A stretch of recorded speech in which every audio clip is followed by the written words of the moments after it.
Good morning. My name is Tammy Carew, and it is an honor to have so many of you joining us for today's webinar. First and foremost, I'd like to thank Temple Shir Tikva in Winchester, Massachusetts, for being today's community partner. We are so honored to have Professor Miri Eisin with us today, but before we get started, please join me in watching a short video about the life-saving work of Magen David Adom.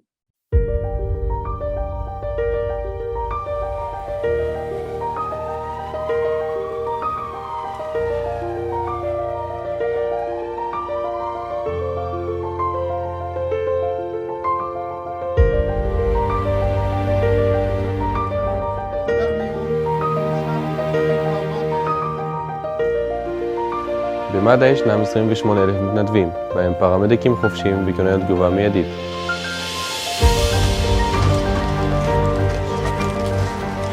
מתוכם 13,000 הם מתנדבי נוער בגילאי 15 עד 18.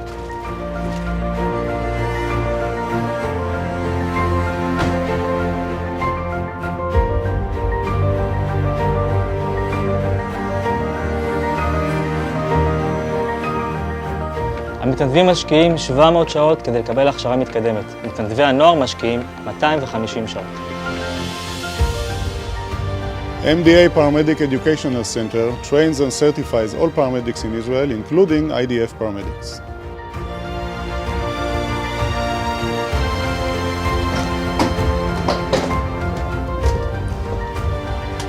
למד"א 169 תחנות המפוזרות בכל רחבי הארץ. צוותי מד"א מיילדים בכל שנה מעל ל1,000 תינוקות באמבולנס או בבית היולדת.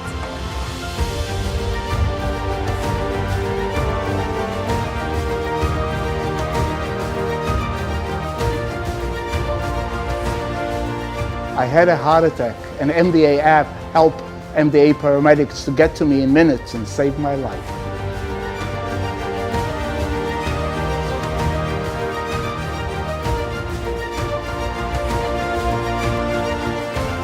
Magen David Adom Blood Services are responsible for the supply of 100% of blood units to all the hospitals in Israel and to the IDF.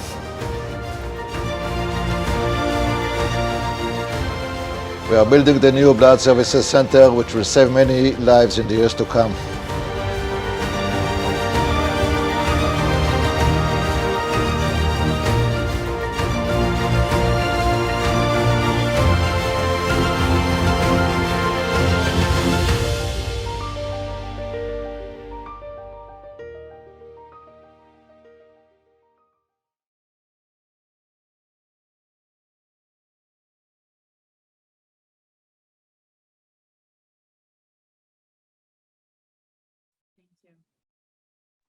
It's been a tough year for everyone, everywhere, including Israel. During the pandemic, Magen David Adom went from being Israel's emergency medical care providers to taking the lead in testing more than 3.4 million Israelis for the coronavirus, answering more than 8 million, yes, 8 million emergency medical calls in our dispatch center, treating and transporting more than 600,000 patients, providing over 14,000 plasma units to patients severely ill with COVID, and then, of course, taking the lead per capita in the world and providing Israelis with the vaccination. Many of you on today's call have already given. If you are able, we would invite you to please give again. For those who have not made a commitment to our 2021 campaign, please do so today. Don't wait. At afmda.org. That's afmda.org. It is now my pleasure and honor to introduce Professor Miri Eisin, who serves on the faculty at the IDC in Herzliya, where she teaches graduate and undergraduate students and is an associate at the International Institute of Counterterrorism. Professor Eisin has a deep background in intelligence, security, and diplomacy. During her 20 years in the IDF, she served as the intelligence officer in combat units, personal assistant to the director of military intelligence, and deputy head of the Combat Intelligence Corps, Professor Eisen is among the first women to achieve the rank of colonel in the IDF.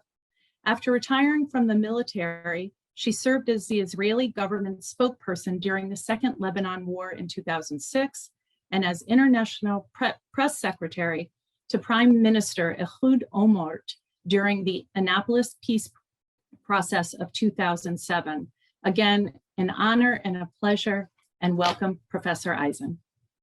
Thank you so much, Tammy. And on a very personal note, sitting here in Israel, talking to you overseas, seeing that movie, I kind of want to share with everybody right now that in those blank statistics that you just spoke about, here in the middle of COVID-19, in between the second and third lockdown in Israel, my mother in her 80s, after a lovely Friday night dinner at my house, she walked outside going to drive home and she fainted. You know, somebody in their 80s faints, we all get a little edgy. The ambulance was here, literally within 4 minutes. And my mom, she had woken up, she was awake in the ambulance. The team, and that's what so touched me, the two paramedics were both Arabic citizens of Israel, Arabic Muslim, and then there were the two teenagers. And all four of them talking with each other on a Friday night, taking my mother. And as we immigrated from the States, both of us noticed when we were there and we were joking about it, which is what you want to do when you're in an ambulance. And we were like, oh, Palm Beach, we need to thank Palm Beach. Sadly, I don't remember who was written on the side who donated it, but on a personal level, that movie really did touch. So thank you all so much. But I'm not going to be talking about that.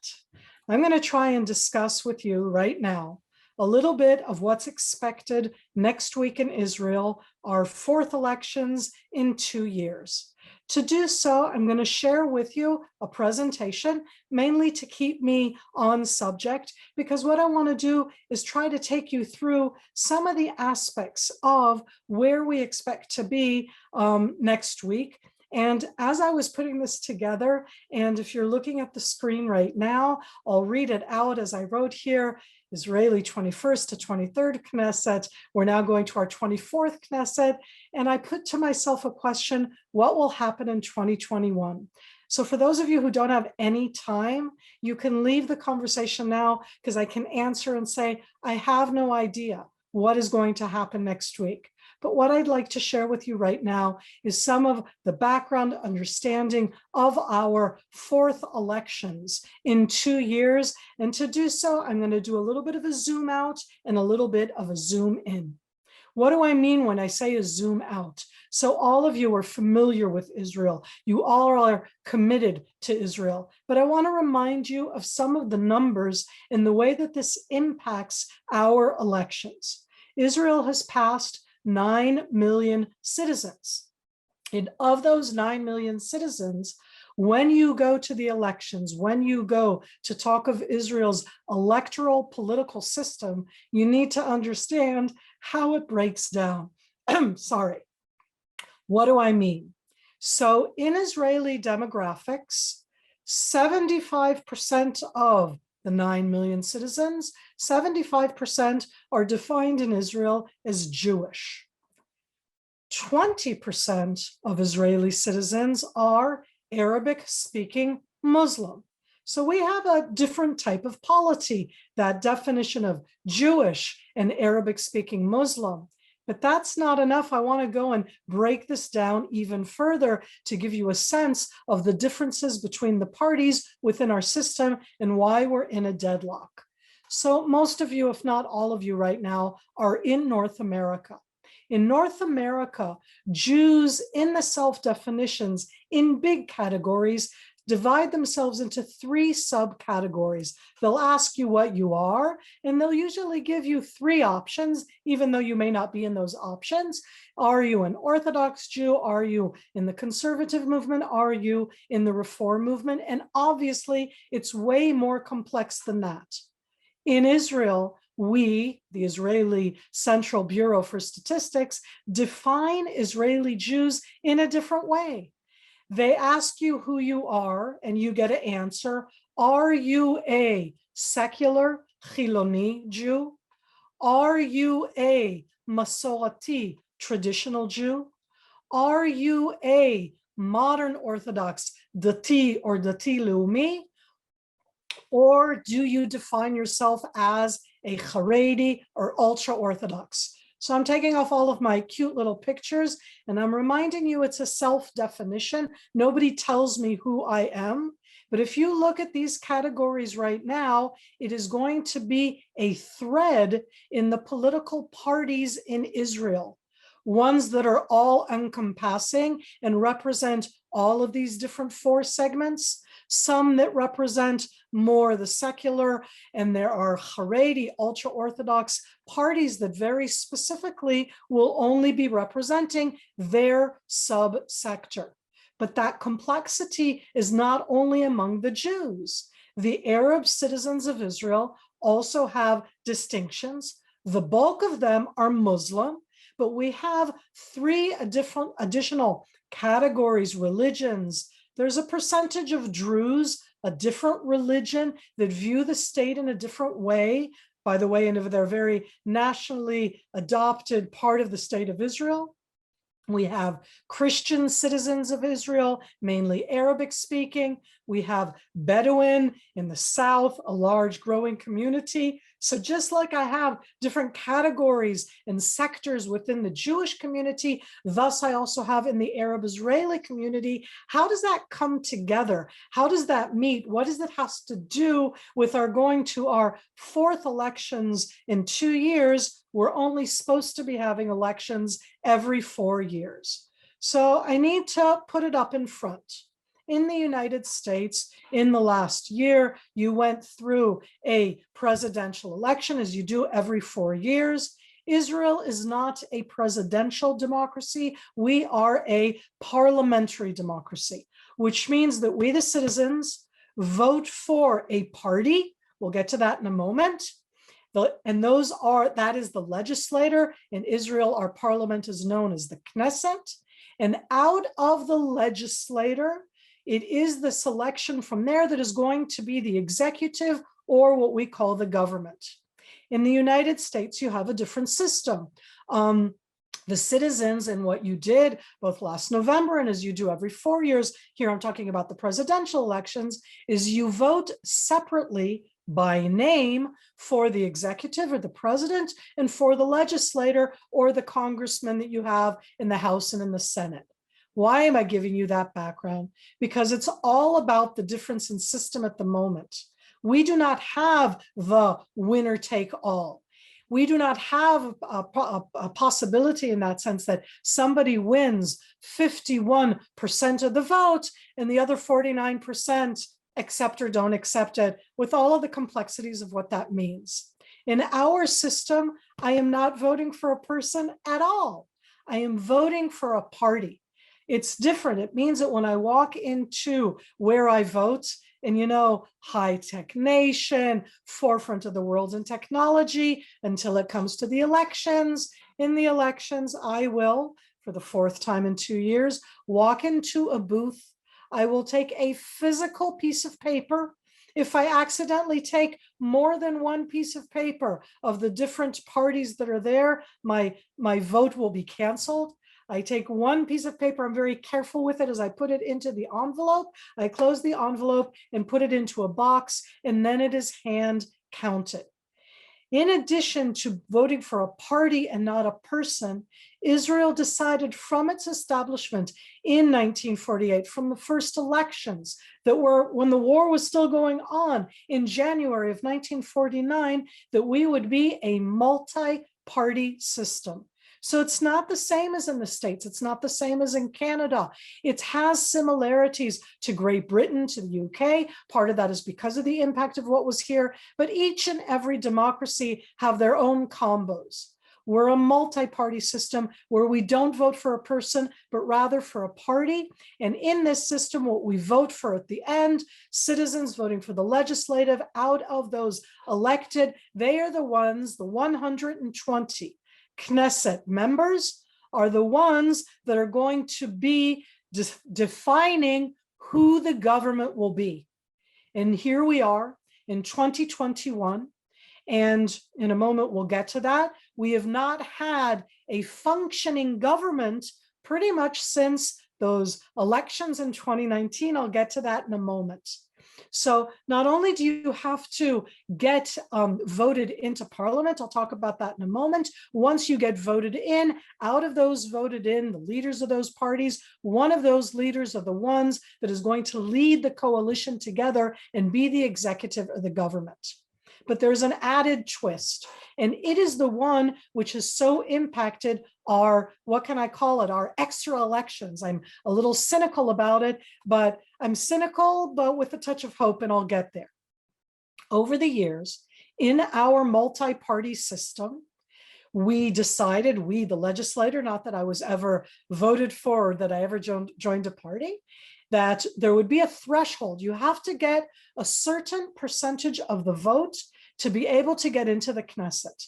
And if you're looking at my slides right now, you can see that until 1988, you needed 1% of the overall vote, which meant you could have a Knesset member from a party out of the 120 who literally had less than, he had 1% of the vote, he had 1 seat in the Knesset. From 1988 until 2003, it was 1.5, which meant that in that threshold, you'd have 2 Knesset members out of the 120.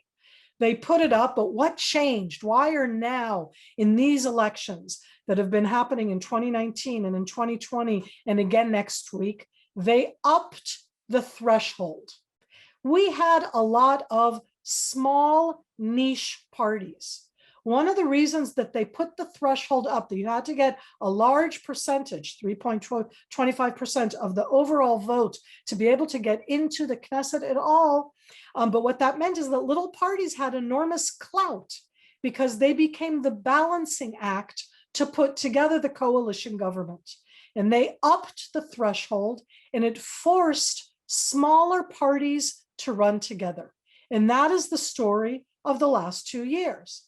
In March 2019, different parties ran together, and they couldn't find at the end agreements between the different parties that passed the threshold to put together that coalition, a minimum of 61 Knesset members, to become the government, which means that at the time, Prime Minister Netanyahu was the interim prime minister because they hadn't arrived at anything else. So we have a transition government. He continued to be prime minister. So we had elections in March of 2019, couldn't arrive at a majority, a coalition to put together a government. So they did elections again in September 2019. And those little parties like went apart and went back together. It's like dancing and coming together and going apart. And they made new combos. And yet again, September 2019, the results of the elections, all of those parties that managed to pass the threshold, yet again, could not arrive at an agreement on a coalition that would work together and become the government, and thus we would have a functioning government. So we went to elections a third time in March of 2020. In March of 2020, the 13 parties that passed the threshold, 7 of the parties got together and said, we're the coalition. 6 of the parties went to the opposition. But what happened during 2020, beyond the pandemic, which has changed all of our world, is that those 7 parties that came together, the premise that they came together, their agreement on what they agreed on together immediately started to unravel. It unraveled within the party because, as I said, the parties were a conglomerate of smaller parties and they started to splinter off again. And this brought us to the situation where in September, after they had put together the government in May, in September, that government slowly started to unravel until it officially fell apart at the end of October when it didn't pass a budget. And after that, it was a countdown towards the elections that are going to be next week.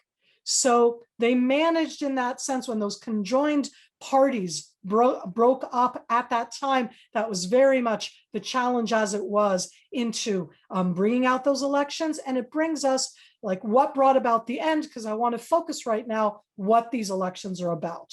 So the coalition didn't pass the budget. That was the immediate reason that we were going to elections again.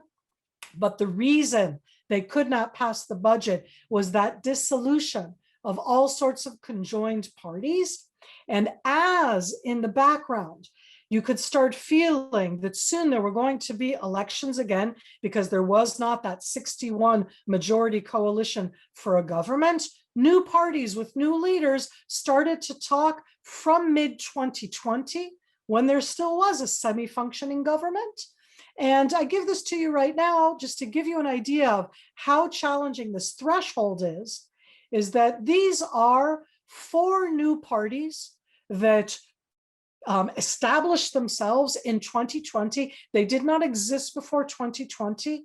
Ron Huldai, who is the mayor of Tel Aviv, Ofer Shelach, who is number 2 in Yair Lapid's party, Gidon Sa'ar, who tried to run for the lead of the Likud party and did not get that and established his own party, Yaron Zelika, who, and you see the names of the parties, the Israelis, Momentum, New Hope, the Economic, and as you look at all of those faces, since they established the parties, this is Israeli politics, that they were going to run in the elections next week, Ron Huldai stepped down and said, no, I'm not going to pass the threshold, so I'm stepping back.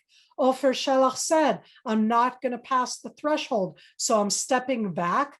So what's happened is next week, when we go to vote, the vote is going to be focused on the pictures of the leaders that you see in front of you now. And what I want to focus on right now is to give a little bit of the idea, not of who every single one of the people you see here is, but rather, what are the differences between the parties? And the first thing that I want to do, and I'm going to play around with this, and I apologize that what I'm doing isn't very polite, but I want to be clear. Do you remember that I started by distinguishing between the different categories or sectors of Israel by religiosity, by Jewish, non-Jewish? So let's think about that. I said that there are those who define themselves as secular Jews and those who define themselves as Masorti or traditional. No question whatsoever that the head of the Meretz party and the head of the Labor Party right now, I apologize that I don't know how to draw well, Nitzan Horowitz and Merav Michaeli, both would probably define themselves as secular. I'm not sure how Benny Gantz would define himself, if he would define himself as secular or traditional Masorti. I'm not sure, surprisingly enough, how Yair Lapid would define himself, even though he has a very strong platform about the separation of religion and state. That doesn't necessarily mean that he perceives himself as a secular Jew. I certainly think that both the Prime Minister, Benjamin Netanyahu, and the head of the Israel Beitenu party, Avigdor Lieberman, and Gidon Sa'ar, the head of the New Hope party, that the 3 of them would define themselves as, what I said in those definitions, Masorti or traditional. So who are the other people? We have ultra-Orthodox 1, ultra-Orthodox 2, 1 Sephardic, 1 Ashkenazi, and we have modern Orthodox. Every single one of the people that you're seeing is the head of a different party.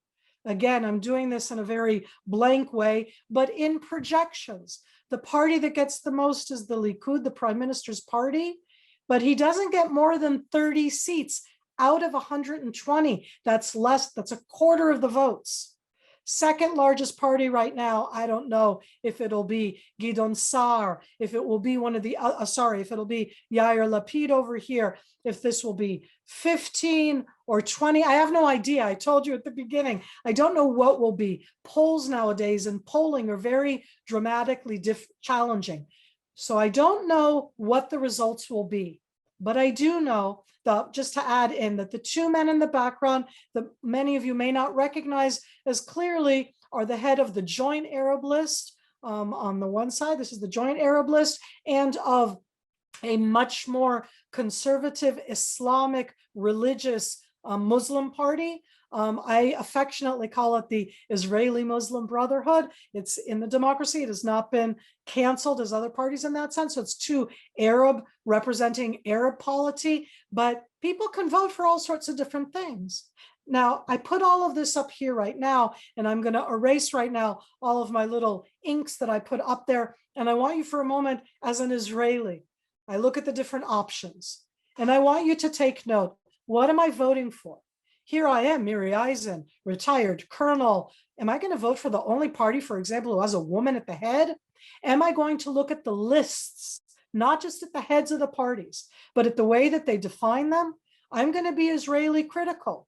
The ultra-Orthodox party of the Ashkenazi and the ultra-Orthodox party of the Sephardic do not have any women on their roster, period. Okay? So for me, Miri, that's going to be rather a big turnoff. But Yair Lapid, as part of his platform, and Avigdor Lieberman, as part of his platform, have very openly said they will not go to a coalition that includes the ultra-Orthodox parties. So suddenly, all of what happens right now is a combination of what party am I going to vote for, but I'm also thinking of which coalition will the party that I'm voting for go to after the elections are over. Have I made it complicated enough for you until now? Are you all twisted around in your minds, wondering where we're going to go?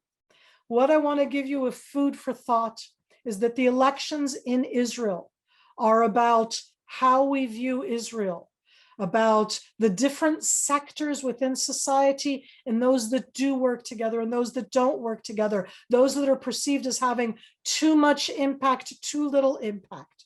So it's about the budget and the economy, but it's about where the budget goes. It's about participation, who is drafted, who is not drafted, who serves, who doesn't serve. It's also about how we view our state and how we see it both as a democracy and as a Jewish state, and that you want the participation and you want the separation, but you also want to keep it with its culture and background. Have I mixed you up enough? Because last but not least, have you noticed? It's the year of the pandemic. Isn't it all about how we handle the pandemic, how we handle society, the economy, how we get out of it? I pose it all as questions rather than as exclamation marks. The people that you're seeing on the screen right now, most likely, I don't know it, will be at the front of the parties that will pass the threshold next week. 39 parties are registered. I don't expect more than the 12, 13, 14 that you see here right now to pass the threshold. So that you have parties you've probably never heard of. The representation is not just about having different agendas. It's also about how they can work together afterwards. I hope I've given you a little bit to think about and that wasn't too much information. I will happily right now stop sharing and try and answer some of the wonderful questions that I see that are coming from here right now. And so what I'm going to do, I'll ask these questions in that sense, and I will give you the question as I do that right now. Okay, so I'm going to try and answer some of these wonderful questions I'm seeing here, and Bonnie, you'll let me know when my time is up. So a question from Dawn Klein.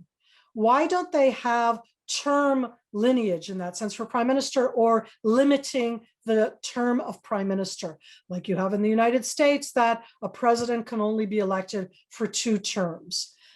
So Don, there's a double answer to that. The first is what I started with. We're not voting for the prime minister. We're voting for a party. And the party is the one that defines who's on their list. And there is no limitation in that sense, because we're not voting for him or her. We did not vote for Golda, and we did not vote for Benjamin Netanyahu. Having said that, because I like to be exact, during the 1990s, for 3 elections, Israel changed the system. And for 3 elections, we did vote for the prime minister. In 96, when Netanyahu beat Shimon Peres. In 99, when Barak beat Netanyahu, and in 2001, when Sharon beat Barak. But we don't have that system now, and that's why.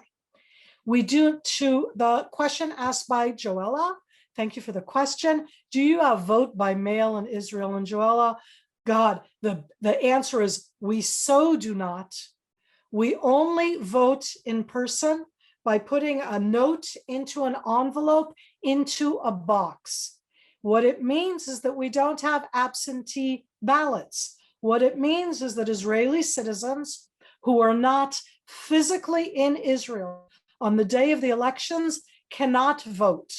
The only exceptions are official Israeli representatives, governmental employees who are working overseas. So anybody who is on overseas appointment at the Ministry of Foreign Affairs, or if they are from the Jewish Agency, etc., they're allowed to vote.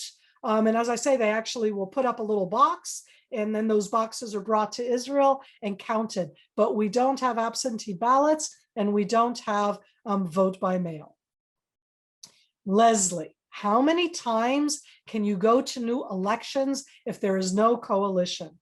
Wow, okay. I have to tell you in that sense, Leslie, I don't know, meaning legally, there's no limitation. We can go on and on, but we're living in a sense right now with a non-budget government, with a non-budget country. You know what that's like in the United States too, when they don't pass a budget and suddenly the federal government doesn't have money. And I mean, the thing that we always notice is that they close the national parks, but I'm sure it has a lot more impact than just the national parks. In Israel too, we have an interim government, and essentially we had that for 2019 and a large portion of 2020. We have an interim government right now. So you're not really passing laws. You're doing only things that they can agree on the edge. And there is no limit to that. John asks, wow, John, okay. What happens to my vote if the party I vote for doesn't pass the threshold? And in my estimate, well, specifically Meretz passed the threshold. So as I said before, John, I have no estimates. I really can't say who will pass the threshold. I put up the photographs of the parties that right now, meaning today, Thursday, March 18th, according to polls that I don't always believe, will pass the threshold. And in this one, Meretz does. So that's to the end of the question. But what happens if you vote, for example, I don't want to put up the slides again, but if you vote for Yaron Zelika's party, The Economist, which is polling right now, is totally not passing the threshold, but it will get tens of thousands of votes, but it's not going to pass the 3.25% of the overall vote. And I don't know how to do this without being rude, but your vote goes down the drain. All of those votes in that sense go down the drain, which means, and at the end, there will be as if extra votes, it ends up in a pool, that drain ends up in a pool, and that pool is usually at the end divided between the parties that did pass the threshold. Stephen asks, why won't they go back to a smaller threshold? And I'm going to tell Stephen that in Israel, they want to up the threshold, not lower it. They want to have even less niche parties. Having said that, it is part of who we are in Israel. It's part of our debate. Are we a multi-party system where we know how to compromise and to come together? Because when a coalition government works, 74 out of 120, that's like almost 65 to 70% of the votes in that sense of the people in Israel are represented in most coalition governments. Usually it isn't 61 versus 59. That's a very unstable government. And that's part of that aspect, is that you bring in the different parties. It's also part of the battle, because in Israel, including right now, the prime minister is from one party. The defense minister is from a different party. The minister of interior is from a third party. and so on and so forth. And so how they work together is very challenging. The question of the threshold is very much on how you view Israel, what it represents. Should it have more parties, less parties? There is no good answer to that one. What does the ballot look like? So I didn't bring a picture right now, and I kind of almost want to answer that question right now, and I'm going to talk as I do so because I have to bring it up and just show you it, because it's too ridiculous in that sense for words, and I'm sure it's going to come up right now, and I'm going to show it to you. But when I walk into the booth itself, what you actually see is you see a box, and it's a cardboard box. It's like the silliest thing you could ever think of the ballots themselves. I walk in, and I usually go also with my kids. So I'm going to show it to you right now what it looks like. And I'm going to share a screen just for a moment because I just love the idea that you guys, oops, okay. No, I have to stop that one just a moment as I'm doing that. Where am I? Sorry. Oopsie. I'm oopsing, and I apologize that I'm oopsing. I'm usually much more share screen mirror. Try again. I'm not doing well. Okay, so it's a cardboard box, and the cardboard box itself is one that wait, it's still gonna do that badly there. It's a cardboard box that has lots of little pieces of paper, and the pieces of paper have the names of the different parties. Let's see for a moment in that sense. I'm not sure. Are you seeing what I'm showing you? Are you showing? I don't know if you're seeing it, but it's these silly little boxes that has the names of all of the different parties. It's by letters. It's like and so you go in, take a little piece of paper with it. How does the list of the different parties work? So every single party is different. As I said, there are 39 parties that are registered, and every one of the parties that has to pay a fee, and they have to have 120 potential members of parliament, so that they have to have 120 people on the list. Every party does it differently. Some parties, it's anybody who is registered as a paying member of that party. They'll have early elections for the party. In some parties, it's called the head of the party says, hello, here's my list. So you go, oh, that's more democratic, less democratic. There are no laws in Israel to define how the parties put together their lists. There are certain things that you're not allowed that have to do with racism and anti, but I have to say as a woman, I'm very disturbed that the ultra-Orthodox parties have no women on them at all. Robin asks, what type of possible coalitions are able without Netanyahu and the Orthodox parties? So in that sense, when you, after this webinar, go and ask and look up and see the different names and just bring up that one photograph of all of the different leaders of those parties. I don't want to be as rude as I usually am. I know I have this great American accent, but I'm exceedingly rude Israeli. Have fun. Put together possible coalitions. If you find one that works, tell me, because we don't know of one that works. One of the reasons that we're constantly going back is because you can arrive at coalitions that could be without Netanyahu, and it takes what does it take? It takes the support of the Arab parties.